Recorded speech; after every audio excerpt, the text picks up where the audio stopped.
completely new creation. Of course, it was well intended by some. We have acknowledged that many times.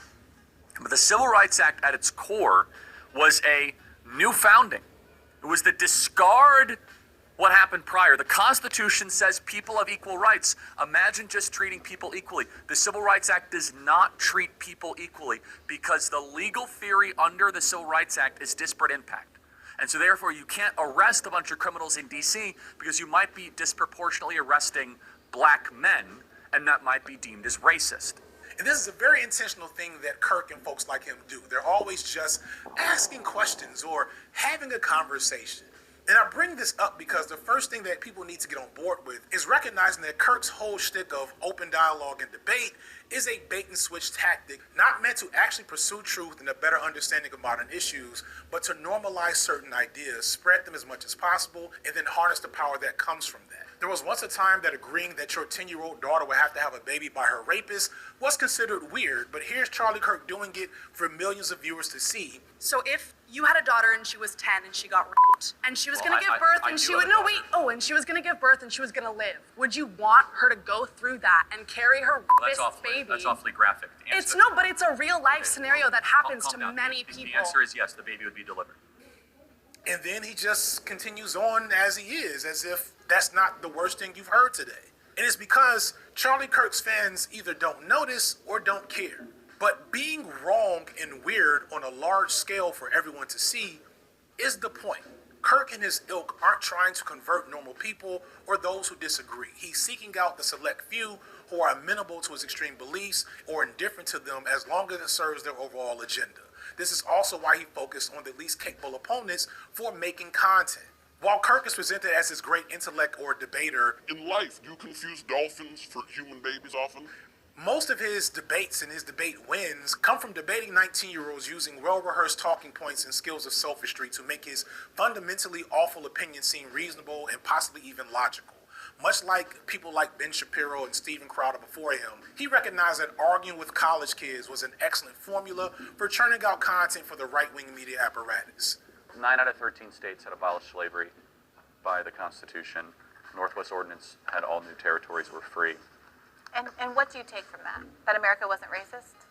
Not only that, we were the first country to abolish slavery, not just continue the practice of it. Charlie, you have to understand, you're not an unintelligent person. You know that that's a logical fallacy. Why? The right has for decades targeted college campuses as college kids make for easy targets of derision. Colleges are where young people go through many transitions and develop unrefined belief systems that they paradoxically feel incredibly strong about, making them easy targets for gotcha moments and very satisfying to see put in their place. Thus, they are great for farming content to the anti-intellectual crowd. And that's often what happened in these viral moments on right-wing online spaces. Remember, Charlie Kirk and Ben Shapiro, these are adults with entire teams behind them who do this for a living, challenging some 19-year-old who probably stayed up till 2 a.m. the night before playing Call of Duty that took maybe 1 or 2 sociology classes and wants to step up to the table.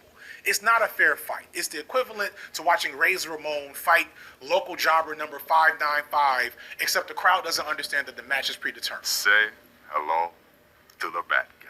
However, when people like Charlie Kirk and Ben Shapiro face people who are actually well-versed in their topics or relatively well-trained in rhetoric, they will usually get demolished. This is a dolphin fetus. See Kirk debating college students at Cambridge or against Brianna Joy Gray. Systemic racism. I could sit here and ask you, Charlie, do you know how many people came over in the transatlantic slave trade? I could approximate about 1.8 million. No, it's like 20 million. Hold on, Are you 20 million came as slaves? 20 million. I'm making a simple observation, which is objectively true regardless. The women of the West are miserable, and we should tell them to stop freezing their eggs and start finding their partner earlier and have lots of babies. If you actually care about women's happiness, then the solution is to structurally support them. That means universal childcare, shared legally enforceable parental leave, and in Nordic countries where women have high workforce participation and also some state support, they report higher life satisfaction than in more conservative countries, including America. So if your metric is... You said it's bad. I disagree, but thank you. The 2 minutes that Kirk had facing Dean Withers on that Jubilee episode were rough enough that Kirk seemingly kept ducking Withers for the rest of that year. Dean was actually finally supposed to debate Kirk a few weeks after he was murdered, something that Dean took very, very hard.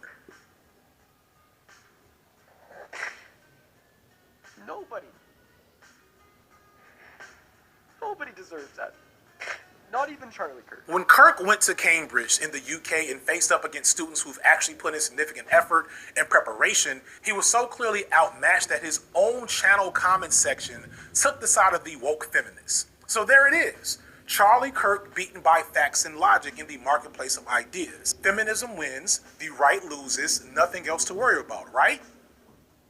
Wrong, obviously. And this is because Kirk isn't in it for debates or the pursuit of truth or intellectual discourse or even winning the debate half the time. He's in it for the purpose I mentioned earlier of breaking containment, saying inflammatory things that he may or may not even be sincere about. I'm focusing on this because many people on the right and plenty of liberals like Ezra Klein believe certain things about Charlie and open dialogue that are just not true and fundamentally harmful.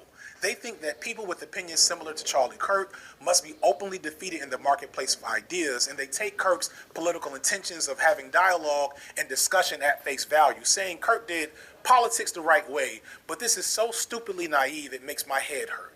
Plus, it's just not based in reality. Here's Kirk, a man who didn't even finish college, insulting multiple highly successful black women with advanced degrees and high achievements, insinuating that their success is only a product of affirmative action based solely on them being given opportunities because they were black. I may have been admitted on affirmative action, both in terms of being a woman and a woman of color, but I can declare that I did not graduate on affirmative action. This is my personal story. You really have to wonder. In fact, if we would have said 3 weeks ago, Blake, if we would have said that Joy Reid and Michelle Obama and Sheila Jackson Lee and Ketanji Brown Jackson were affirmative action picks, we would have been called the racist. But now they're coming out and they're saying it for us. I'm only here because of affirmative action. Yeah, we know you do not have the brain processing power to otherwise be taken really seriously. You had to go steal a white person's slot to go be taken somewhat seriously. He insults their brain processing power and assumes that their job should have went to more qualified white men. He gives no actual argument for this, no material evidence to support this.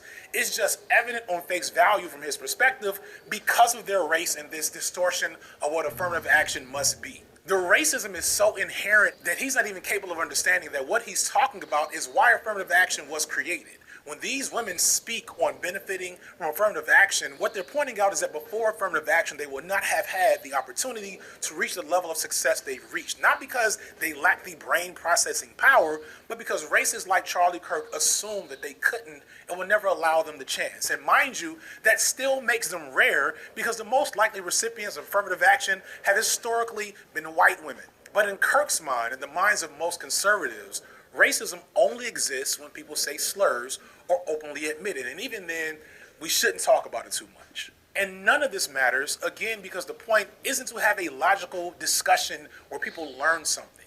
It's to say something racist or sexist or homophobic out loud to his fan base and get away with it. Affirm the racist tendencies of his fans and build a coalition. I could talk hours if I wanted to about how wrong this statement of doing politics the right way is, as others